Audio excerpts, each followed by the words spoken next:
Isebe lezemfundo entshona Koloni lithi lixhalabile ngezicelo zifakwe emva kwexesha kokunye nenkqubo yokunikana kwabafundi ithuba lokuya esikolweni. We are certainly pleading for the rotation and the 1 meter rule, social distancing, which is inhibiting all our learners coming back.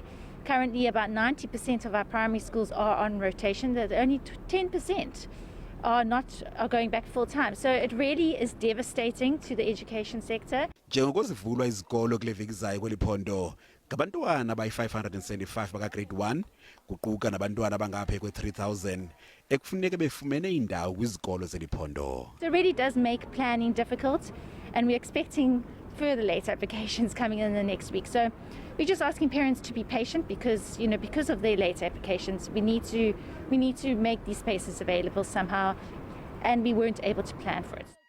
Elisebe lezemfundo kweliphondo lithi sele ligonye umyinge we-87% labasebenzi kwelisebe.